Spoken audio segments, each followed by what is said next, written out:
nos ha revelado por amor, pues lo que tenemos es algo muy grande y muy bello. Por eso, pidiendo la ayuda de Dios nuestro Señor, comencemos encomendándonos a Él, en el nombre del Padre y del Hijo y del Espíritu Santo. Amén. Y escuchemos este trozo del libro del Éxodo. Moisés pastoreaba el rebaño de Jetro, su suegro, sacerdote de Madián. Guió al rebaño lejos por el desierto y llegó a Horeb, la montaña de Dios, y allí se le manifestó el ángel del Señor bajo la apariencia de una llama que ardía en medio de una zarza. Al fijarse, vio que la zarza estaba ardiendo, pero que no se consumía. Entonces Moisés se dijo: voy a acercarme para contemplar esta maravillosa visión y ver por qué no se consume la zarza. Cuando el Señor vio que Moisés se acercaba, lo llamó desde la zarza y le dijo: Moisés, Moisés. Él respondió: aquí estoy. Dios le dijo: no te acerques, quítate las sandalias, porque el lugar que pisas es sagrado. Y añadió: yo soy el Dios de tu padre, el Dios de Abraham, el Dios de Isaac y el Dios de Jacob. Moisés cubrió su rostro porque temía mirar a Dios. El Señor siguió diciendo: he visto la opresión de mi pueblo en Egipto, he oído el clamor que le arrancan sus opresores y conozco sus angustias. Voy a bajar para liberarlo. El clamor de los israelitas ha llegado hasta mí. He visto también cómo son oprimidos por los egipcios. Ve pues, yo te envío al faraón para que saques de Egipto a mi pueblo. Moisés insistió: yo me presentaré a los israelitas y les diré: el Dios de sus antepasados me envía a ustedes. Pero si ellos me preguntan cuál es su nombre, ¿qué les responderé? Dios contestó a Moisés: yo soy el que soy. Explícaselo así a los israelitas: yo soy, me envía a ustedes.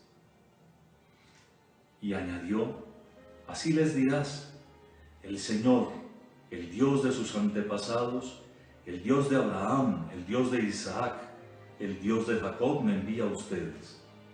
Este es mi nombre para siempre. Así me reconocerán y me recordarán de generación en generación. Muy bien, comenzamos entonces con esta lectura de la palabra de Dios que nos muestra el día en que Dios reveló su nombre a Moisés.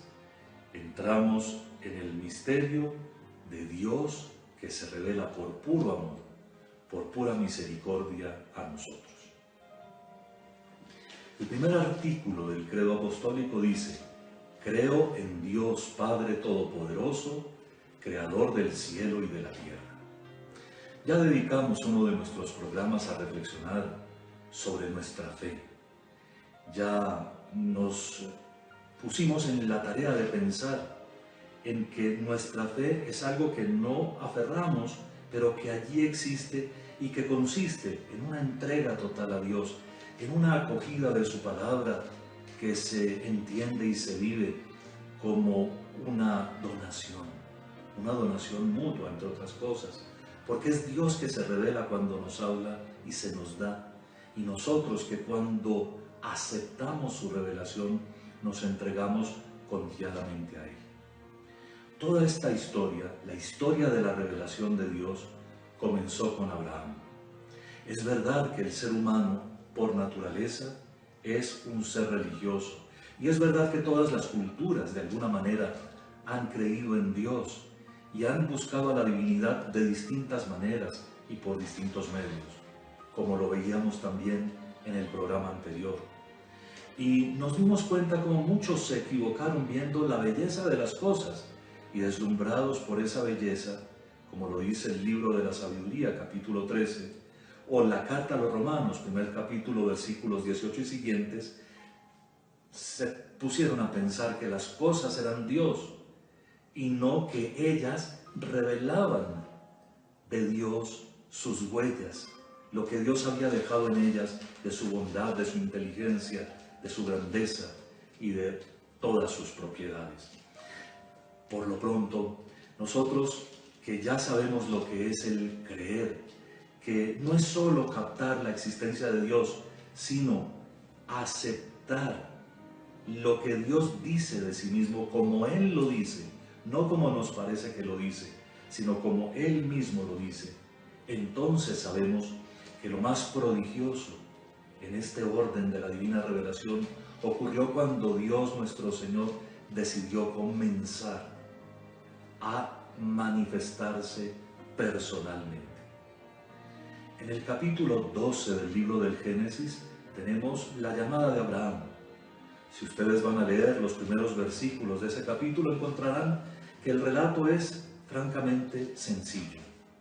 Dice que Dios llamó a Abraham y le ordenó salir de su tierra y de la casa de sus padres para ir a un lugar descrito simplemente como el lugar que yo te mostraré. Pero el prodigio es que Abraham creyó. Abraham dejó todo lo que tenía y se puso en camino con Dios. Y así comenzó la historia de la divina revelación. Y progresivamente Dios fue haciéndose entender como el Dios que acompaña los pasos de aquellos que se entregan a Él. Y a Abraham a dedicarse cada vez más a Dios que le había hecho sus promesas. La historia de los hijos de Abraham, de Ismael, el hijo que tuvo con la esclava, y de Isaac, su hijo propio, el hijo que tuvo con su esposa. Es una historia que tendría muchísimas ocasiones para que nosotros entendiéramos cómo Dios fue manifestándose como el Señor de la historia, como el que conduce todas las historias humanas hacia buen término y sobre todo como el que cumple sus promesas. Desde el principio Dios ha manifestado que Él es ante todo fiel, que Él es bondadoso y que Él se preocupa por nosotros. Si escogió a Abraham y por medio de él a su descendencia, la promesa consistió en que tendría una gran descendencia, incontable, como las estrellas del cielo o como la arena del mar. Si en eso consistió la promesa de Dios, fue porque en esa descendencia estarían incluidos, primero, todos los miembros del pueblo de Dios en el Antiguo Testamento, pero luego todas las naciones, porque todas las naciones están incluidas en ese propósito divino de revelarse como Él es. Muchas culturas se han quedado buscando a Dios por caminos que son más bien racionales o afectivos. Y muchas personas han buscado a Dios más bien en el sentimiento que en la verdad de las cosas. Por eso Dios nuestro Señor todavía hoy, por medio de la Sagrada Escritura, se revela. Y por eso nosotros acogemos la divina revelación como la fuente de nuestra fe. Es decir, como lo que suscita y estimula nuestra respuesta personal a Dios nuestro Señor. Esa es nuestra fe. Cuando decimos creo en Dios, comenzamos a entrar en el mundo de aquel que se reveló a Abraham, que en tiempos de Moisés, muchos años después, manifestó su nombre y que paulatinamente fue mostrando, después de que liberó al pueblo de Israel de Egipto, cómo es dedicado y delicado, cómo al pasar el Mar Rojo mostró su poder y su compromiso por el pueblo, y cómo después del Mar Rojo mostró su providencia paternal, guiando a su pueblo por un inmenso desierto, 40 años enteros, un inmenso desierto en el que nunca faltó ni la comida ni la bebida.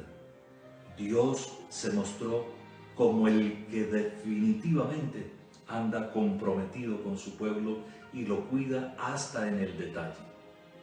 Por eso, la tierra prometida, esa que algunos alcanzaron y que Moisés vislumbró desde lejos, es un signo no solo para ese pueblo, sino para todas las naciones. No para que miremos hacia la tierra prometida material, sino para que miremos que cuando Dios interviene en nuestras vidas y cuando nosotros nos abrimos a Él, es el inicio de un camino que no termina en esta tierra, que termina en el cielo, en la presencia de Dios, en la serenidad y la alegría del cumplimiento definitivo y total de las promesas divinas. Así que lo que Abraham recibió un día, lo que en Moisés llegó a un culmen tan impresionante, se nos ofrece a todos nosotros cuando profesamos de corazón: yo creo en Dios, creo en Dios. En el primer artículo, ese prodigioso inicio, creo en Dios, hace de base y fundamento para todo lo que viene después. Podemos, por ejemplo, llegar rápidamente a la presentación de las tres divinas personas, Dios Padre, Dios Hijo y Dios Espíritu Santo, que inaugurarán los tres capítulos, digámoslo así, del credo. Pero por ahora, volvamos un poco la mirada a esa otra revelación del Antiguo Testamento, progresiva, delicada y tierna, de Dios nuestro Señor. Para eso, dejémonos ayudar por el libro del Deuteronomio y por un fragmento del libro que los judíos piadosos recitan todos los días, todavía hoy, que dice así: escucha, Israel, el Señor nuestro Dios es un solo Señor. Amarás al Señor tu Dios con todo tu corazón, con toda tu alma y con todas tus fuerzas. Guarda en tu corazón estas palabras que hoy te digo. Incúlcaselas a tus hijos y háblales de ellas estando en casa y yendo de camino, acostado o levantado. Átalas a tu mano como signo, colócalas en tu frente como señal. Escríbelas en la entrada de tu casa y en tus puertas. En estas frases, el autor del libro del Deuteronomio nos deja clarísimo que se trata de un solo Dios, un solo Señor. Y toda la revelación del Antiguo Testamento apunta a eso. Cuando Abraham, cuando Moisés y cuando los primitivos habitantes de la tierra prometida encontraron las culturas que estaban a su alrededor, encontraron siempre culturas politeístas, muchas de ellas además idólatras. No solamente tenían muchos dioses, sino que a veces personificaban cosas como si sintieran, como si el palo, como si la piedra, como si las cosas materiales con las que fabricaban sus estatuillas sintieran, oyeran. Pero los salmos son claros al respecto y dicen que solo Dios ve, oye y entiende. Las demás cosas son cosas. Y los profetas, sobre todo los profetas clásicos, viendo todavía que algunos israelitas tienen el peligro de endiosar cositas, de caer en la idolatría, son furibundos defensores de la unicidad de Dios. Hay que decirlo claramente, la religión del Antiguo Testamento es la religión del Dios único, único e indiviso. Dios es uno solo. Y esa es nuestra fe. Dios es uno, absolutamente uno. No puede haber otro al lado de Él porque no sería Dios, o el primero tampoco, y se necesitaría alguien superior a los dos. Dios es el único, por su naturaleza, que es la naturaleza perfectísima, la de solo el Creador, la de aquel de quien proceden todas las cosas, porque Él las ha creado de la nada. De eso hablaremos posteriormente en otro de nuestros programas. Pero de Él procede todo y todos. Él es el creador de todas las cosas. No puede haber otro al lado de Él que cree con Él. Él es solo Dios. Pero también es Dios que realiza en sí mismo la verdad del ser. Él es el único que es por derecho propio. El nombre de Dios dice: yo soy el que es, o yo soy el que soy, yo soy el que yo soy. De distintas maneras se podría traducir el nombre Yahvé. Nosotros, al contemplar los contenidos o los significados de este nombre, simplemente tenemos que decir que Dios es tan grande y tan bueno que nos ha dejado conocer su esencia en su propio nombre. Yo soy el que es. Todo lo demás que nosotros conocemos no es. Mejor dicho, existe porque otro le dio el ser. Piensen en el libro, en sus hojas, en el escritorio. Piensen en las cosas que tenemos a nuestro alcance. Todas han recibido su ser de otros seres, o en últimas, de Dios nuestro Señor. Yo soy el que es. Yo soy el que soy. Ese nombre revela a la vez lo que Dios es y que Él es misterio insondable, misterio que siempre seguiremos buscando, por supuesto con amor, con deseo, con satisfacción de conocer todos los días un poco más de Él. Dios nuestro Señor, en esa manifestación que hizo en todo el Antiguo Testamento, recalca e invita a todos a contemplar su absoluta unidad y unicidad. Dios es uno y es único. Por eso cuando nosotros decimos creo en Dios, afirmamos de Dios que Él es el único Dios vivo y verdadero, aquel frente al cual no existen ni pueden existir otros dioses, serían ídolos, aquel frente al cual nada razonablemente podría compararse, aquel que es único, que es fuente de todo el ser y de todas las cosas, aquel que merece en últimas todo nuestro amor. Por eso leemos este trocito del Deuteronomio, porque fíjense cómo estas palabras de Moisés son puestas en servicio del primer mandamiento. Dios es único y entonces nuestro amor tiene que ser total. Dios, el Señor, es el único Señor. Amarás al Señor tu Dios entonces con todo tu corazón, con toda tu alma, con todas tus fuerzas y con todo tu ser. Estás viendo Coloquios Espirituales, el Sermón de la Montaña y la formación de los cristianos adultos. Hola, yo soy Fray Jorge. Conéctate con nosotros en esta nueva temporada de tu programa Conectados por medio de tu canal Cristo Visión, para ver el mundo con los ojos de Jesús.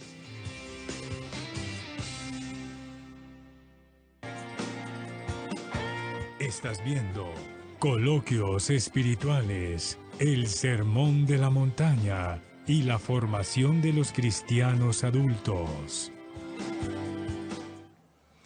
Una vez captado esto, entendemos por qué lo que hace un momento anuncié se volvió la tarea de los profetas.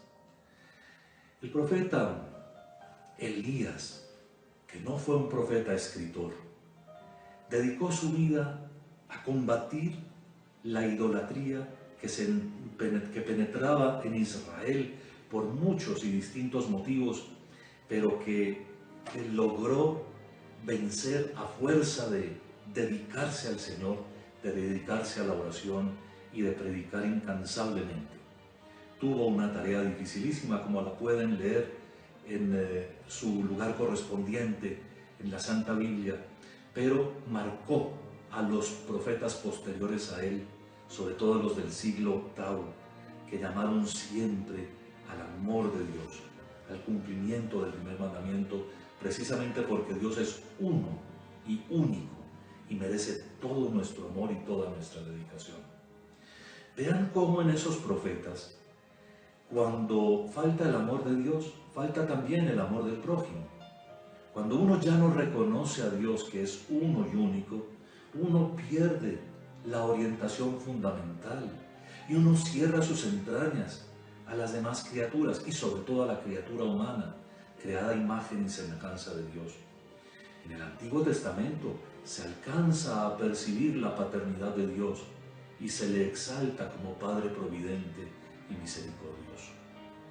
Pero solo será cuando llega el Nuevo Testamento y el Hijo Eterno de Dios se encarna y se hace hombre, como comenzaremos a conocer que en esta unidad única y absoluta, en esta unidad absolutamente indivisible, subsisten tres personas distintas, de la misma naturaleza, es decir, de la naturaleza divina, la naturaleza de Dios, iguales en su dignidad, pero tres personas distintas, el Padre, el Hijo y el Espíritu Santo.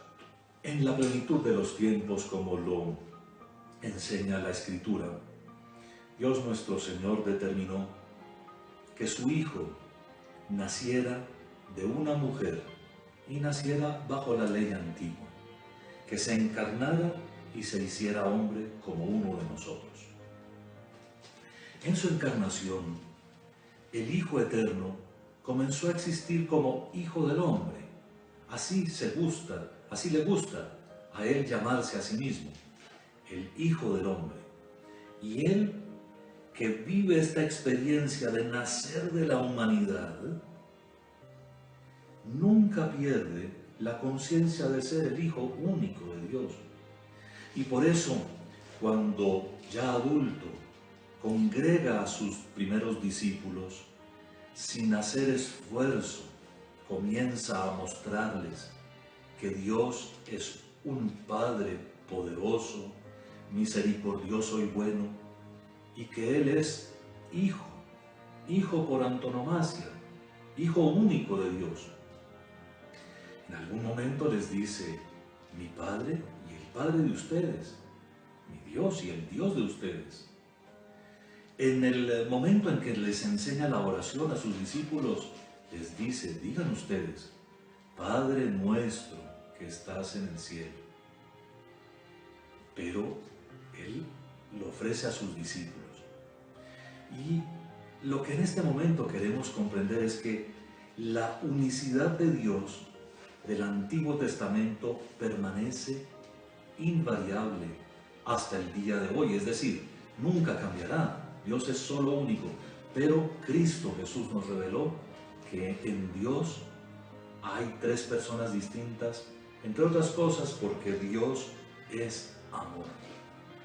Este misterio será siempre más de lo que nosotros podemos entender o inclusive pensar, y sin embargo es el misterio que le da razón de ser a nuestra existencia.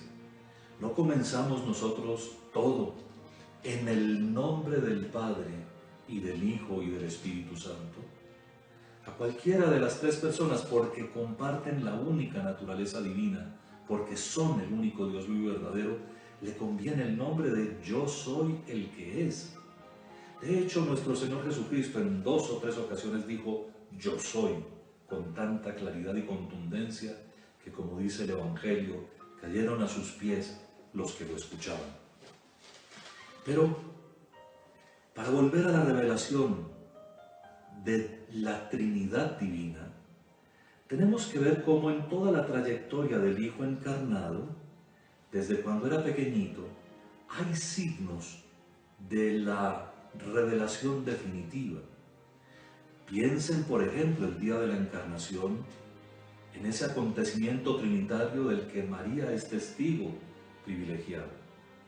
Dios envía a su ángel y le revela a ella que tendrá un hijo que será el Hijo del Altísimo, el Hijo de Dios, también descendiente de David. Y le revela que será Dios, Dios con nosotros. Piensen cómo ese mismo día, al preguntar María, ¿cómo será esto? Pues no conozco varón, no tengo relaciones. Dios mismo, por medio del ángel, le dice: el Espíritu Santo vendrá sobre ti y el poder del Altísimo te cubrirá con su sombra. Y queda, por lo menos en ese momento, manifestada la Trinidad Divina delante de María, y en una forma que ya nunca más se ocultará a la humanidad. No se revela la Trinidad en la página de un libro ni como una lección. Ni siquiera nuestro Señor Jesucristo hace de la revelación trinitaria una clase o un momento de encuentro con sus apóstoles, no. Él simplemente deja que en su vida, en la transparencia absoluta de su ser, todos vayan captando su relación absolutamente personal y única con el Padre y su condición de aquel que da el Espíritu sin medida, como solo Dios lo puede dar. Nuestro Señor Jesucristo, en el amor con que trató a las personas, sobre todo a los pobres y a los que sufrían, hizo que todos vivieran la cercanía de Dios, y que Dios es Padre providente y bueno, que Dios se preocupa de nosotros, se preocupa de nuestros asuntos, que Dios está allí siempre para garantizarnos su asistencia. Al final de su predicación, comienza a anunciar con toda claridad que además Él enviará del Padre y con el Padre al Espíritu Santo. Y así comienza a revelarse la tercera persona de la Santísima Trinidad, el Espíritu, que más adelante llamaremos Señor y Dador de vida.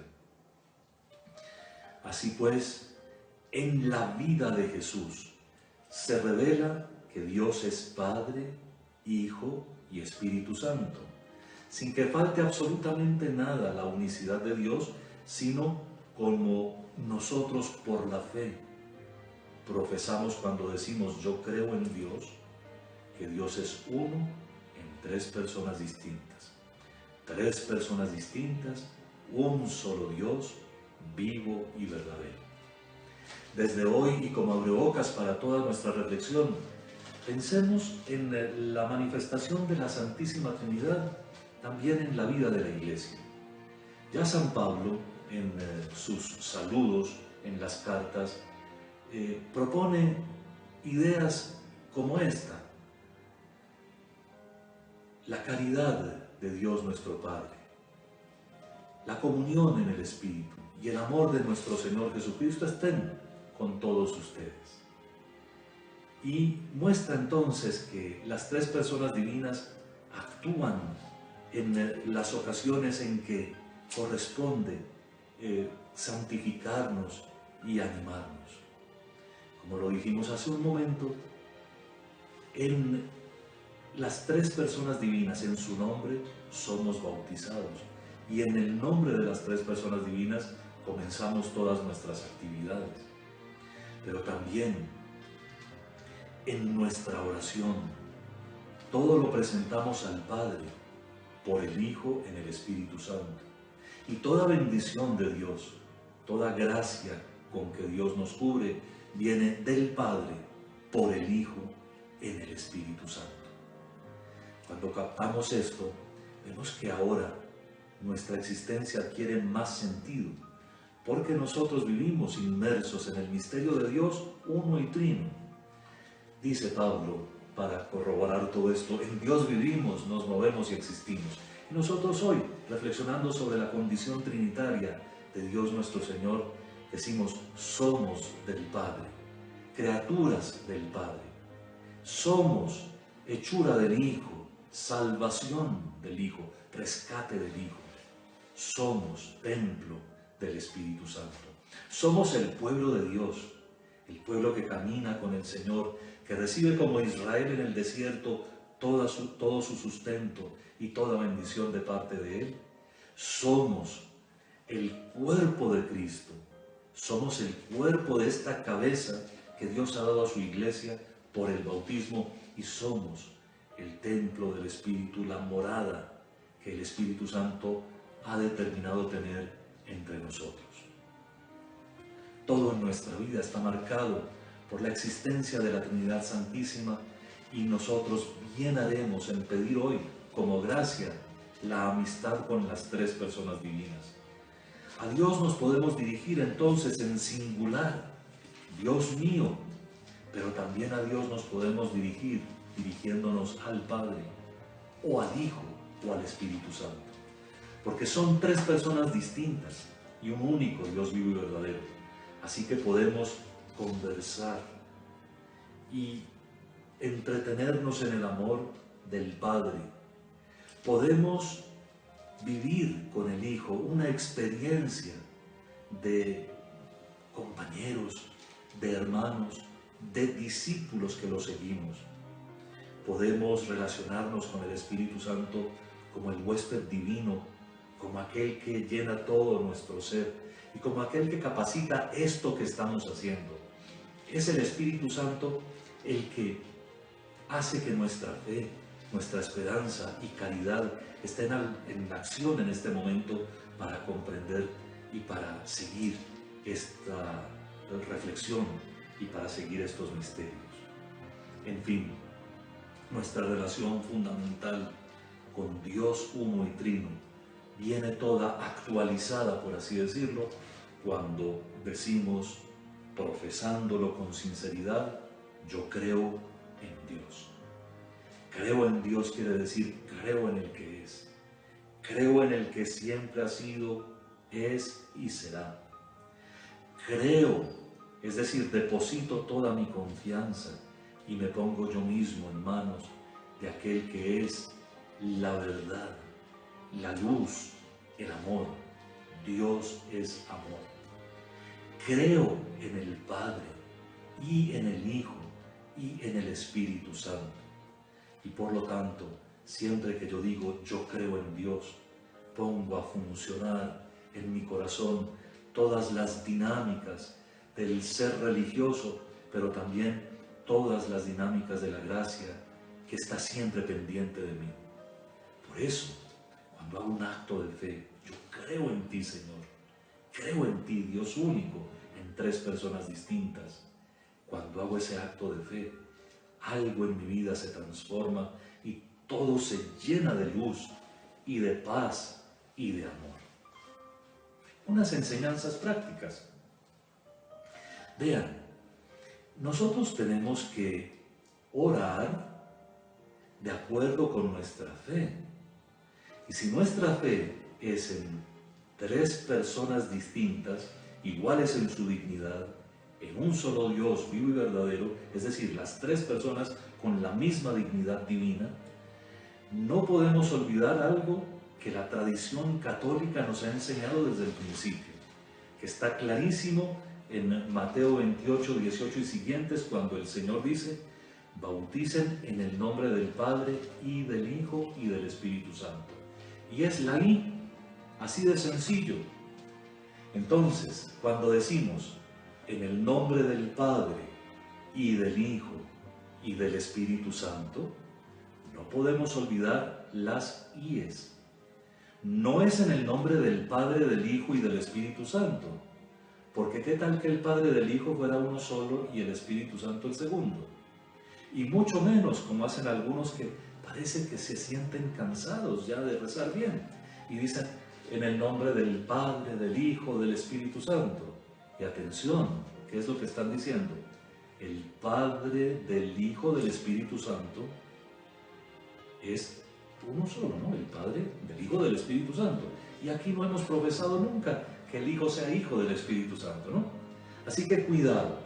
Desde la época de San Basilio y San Gregorio, siglos III y IV, está clarísimo en la Iglesia que la manera como nosotros profesamos nuestra fe en la única e indivisa divinidad y en la magnífica y gloriosa Trinidad es hasta con nuestras palabras, en el nombre del Padre y del Hijo y del Espíritu Santo.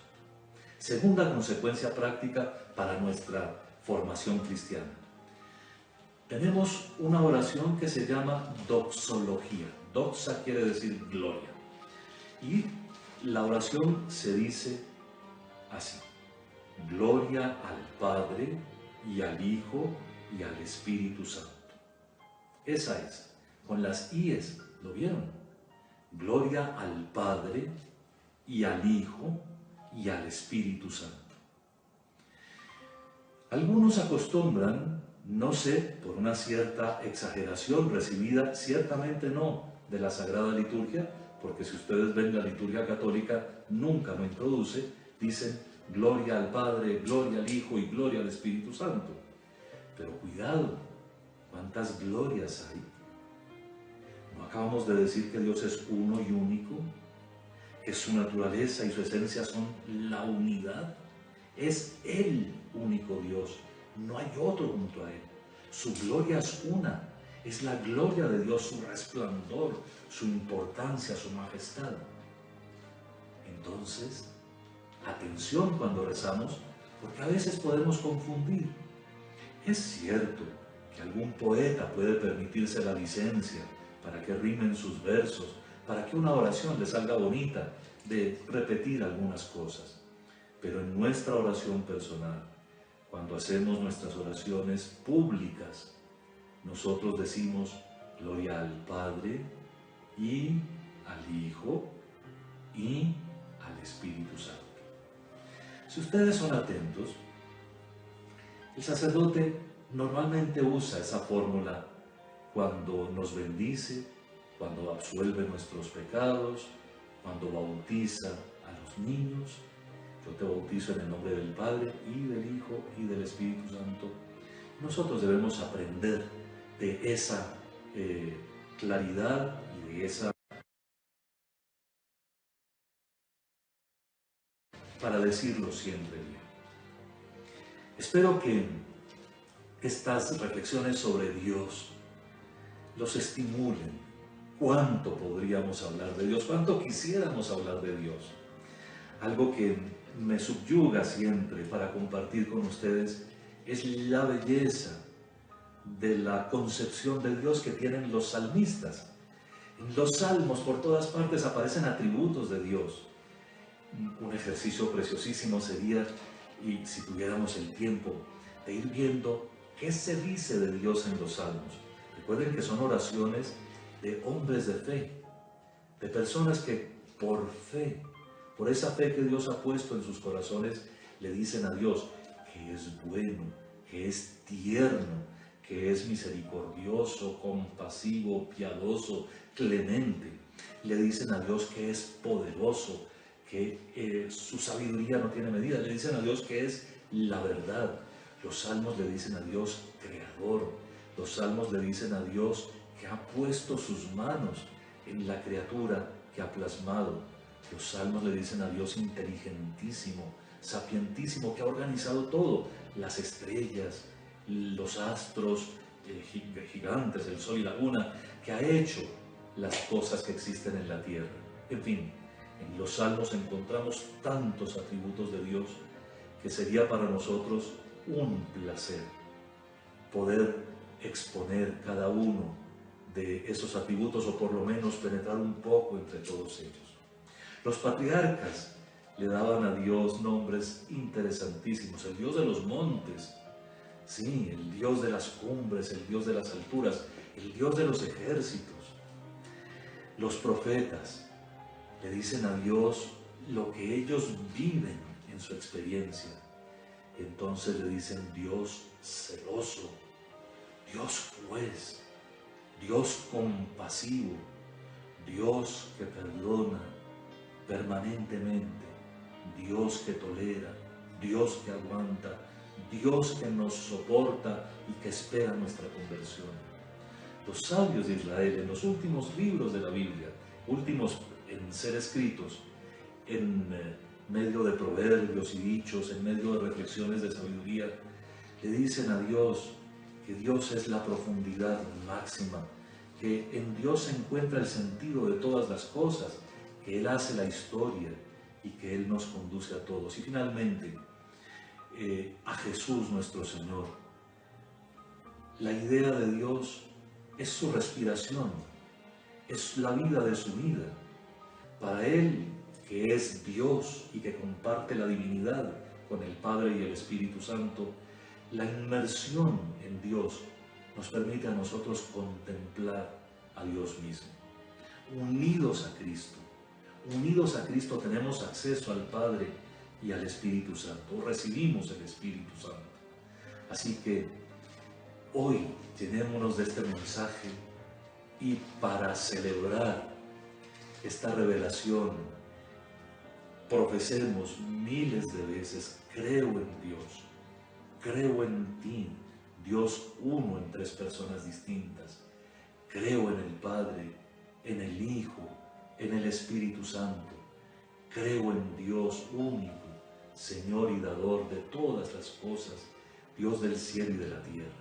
Pero además, aficionémonos más al primer mandamiento, a amar al Señor nuestro Dios como el único Señor, con todo el corazón y con toda el alma, con todas las fuerzas y con todo el ser.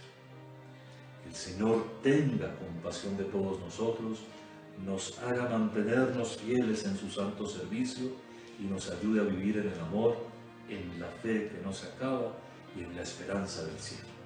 A todos los bendiga Dios poderoso, en el nombre del Padre, y del Hijo, y del Espíritu Santo.